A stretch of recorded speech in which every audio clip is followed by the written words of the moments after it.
Hi, I'm Coach Corey Wayne, and today we're going to talk about night vision and helmet setup for those of you that like to be able to work in the dark for things that go bump in the night. So John's going to tell us about that. He's going to show us one of his current helmet setup and all the little bells and whistles and cool toys he's got on it, and the things that he teaches with it. Cool. So night vision's cool. It's a superpower, and I think a lot of people don't understand it exactly. And so a little bit of a education on night vision, I guess. Light comes in through one side, right? The light photons, the little particles of light, those come in through one side, and they go through a certain amount of channels and plates, and they actually get multiplied to an extent, and then become projected onto something called a phosphor screen. And that phosphor screen is what you look at and see in the dark. So it's a misconception that these are digital. They're actually analog. So you're not actually looking at a screen like a TV screen with like pixels. You're looking at a phosphor screen, which is analog, and it's just you're looking at light. So if I held these up to the light when they're off, you could actually see through them to an extent. It's very dim because they're not activated by power. So once you power them, that's when they're pulling light in. They're actually multiplying it and letting you see in the dark. It's kind of cool. And they see the IR signature of objects. So every object in our world has some kind of IR signature or infrared signature, and that's the spectrum that they're seeing in the electromagnetic spectrum. So night vision used to be a boutique, or maybe not boutique, but it used to be a very niche thing where a lot of guys didn't have access to it. It was very expensive and still is very expensive.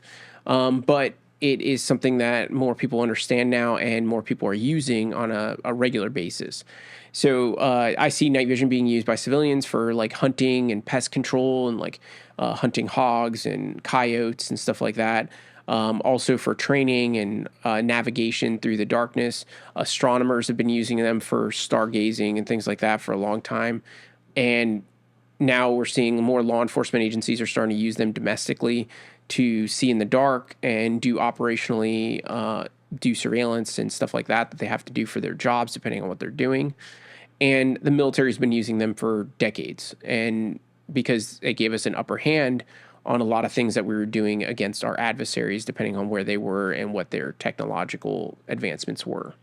So, for example, where I used to do my job in Afghanistan, Afghanis don't usually have access to night vision unless it was lost by some military unit, or if they were just using some kind of camera system, like a regular video camera, to see IR signatures. Or you had a generous American president who said, "Hey, here's billions of dollars worth of equipment." Prior to, yeah, they didn't have that.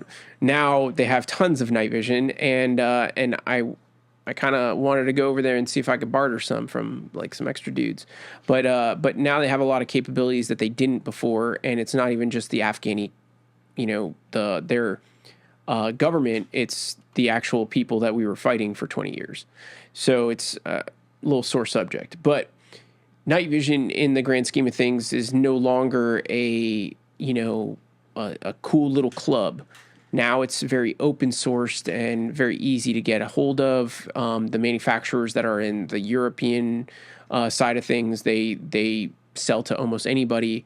The American side, we have more regulations like ITAR to deal with. And the ITAR regulations state that you can't sell night vision of a certain grade out of the U.S. So the grade meaning like, let's say like horsepower in a car, right? Like the horsepower is regulated on night vision. And so the general public can get them, but they can't be shipped or flown or anything outside the U.S. So it's very interesting. I think I saw something. I think it was probably TNVC's website where it says you're not even allowed to fly with them. people that are foreign citizens or foreign nationals even hold them or touch look through them. Yeah, exactly. Yeah.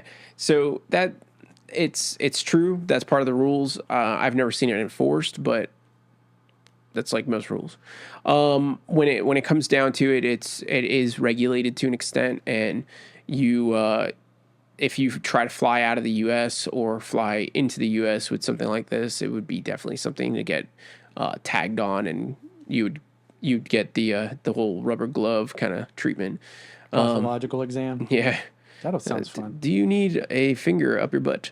Night vision's pretty cool though. It's definitely one of those things that if you experience it, you won't forget it. It's kind of cool in that way where you're able to see things that you're not able to see with your regular eyes. So that's why I call it a superpower.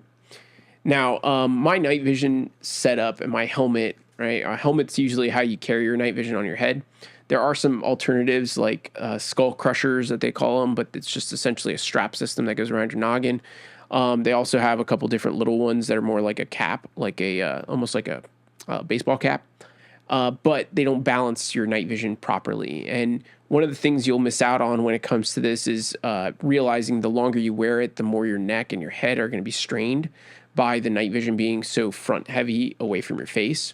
So if you don't balance your your helmet in a more state of countering the balance on the front end or the weight on the front end, if you don't balance it properly, you'll actually start to hurt yourself a little bit. So a military style helmet or a style helmet, a ballistic helmet like this helps balance it because it is a little heavier. It's ballistically rated for more shrapnel than it is actual or frag versus bullets directly shot at it, but it can stop those to an extent depending on what the helmet's rated for. And then all the accoutrements on top of this bad boy are just to enhance my ability to use these. So the couple things that are on top of this thing. It's a guided tour. Yeah, a guided tour here. So right here you'll see a lanyard system. It's actually one that I invented and sell on my website. I also have on this side a little camera, and this camera can only see during the day, so I use it for like more observatory things or just cool pictures and video stuff. So it's a camera that attaches to my helmet with Velcro. Going along the back end, we have my ear protection that comes down because guns are loud, no matter what they say in the movies. So the ear protection will go ahead and suction against my head and protect my ears, but also it's electronic, so I can hear everybody just like normal. It actually enhances my hearing because I have some hearing damage. Back here is a pouch that houses some extra batteries, but it also has weights, and those weights help me balance the actual helmet so it doesn't go front heavy or back heavy. And then on top is a strobe system that I'll use for utilizing for helicopter use in IR or invisible or in different spectrums so that I can be used or I can be seen by birds up higher up because I do play with helicopters every once in a while. And then on this far left side of my helmet, I have a rotating Velcro mount that is also one of my products. The Lola? The Lola. And the other thing was the Nerd. The Nerd. The bungee cord. Yeah, the night vision elastic retention device. And then the Lola is your light on lid attachment. Light on lid, which you can get on kineticconsulting.net. Yes.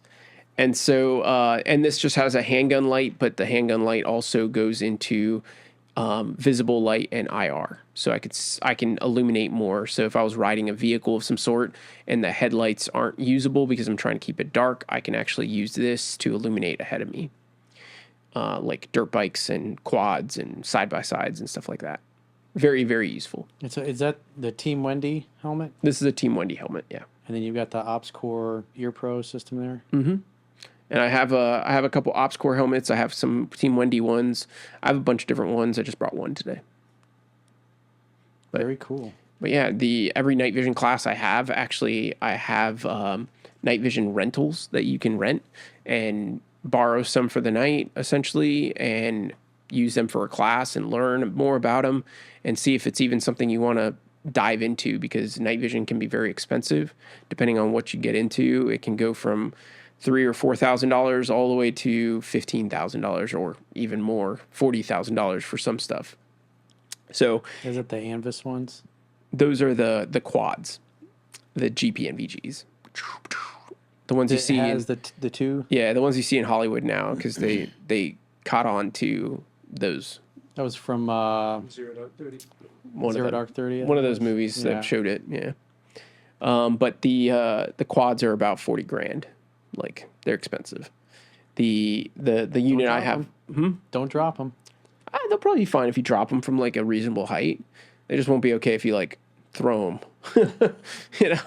Don't put any gusto behind them. But night vision is although expensive, a lot of fun, and depending on what you do, if you have enough land to like walk around your property in pitch black darkness with just starlight available, it is really cool to be able to like do anything under that kind of lighting situation. And not only that, but be able to see things that people can't see normally. We can't with our normal eyes see into the IR spectrum or the electromagnetic spectrum further into it as much as we can when we throw on night vision. So you actually can see in a different spectrum, just like that movie spectrum, but not like the movie spectrum, just similar. And you could actually see in different ways that the human eye just can't. So cats will look at you weird. They'll look at you and be like, "Wait, you can see me, man?" And and then you can tell them you can. They'll also chase the lasers. so you can buy really expensive cat toys for your rifle. Just like they do with laser pens. Exactly. So they can see the infrared lasers? Some can. I don't think all cats can, because I have one that chases it and one that doesn't. Interesting. Maybe it's just that they don't want to, but both love the visible green The other laser. one's just not impressed. Yeah, that's whatever, man. I've seen that before. But yeah. Cool. And so what type of classes do you teach with night vision, and who are the students? Who's the ideal student that should sign up? So I have a couple different classes. I have my Night Vision 1 class, which is a basic level of learn how night vision works and go through the process of finding its limitations, because everybody's night vision will be slightly different horsepowered or specs, and those specs will give you different limitations that we'll find out in class.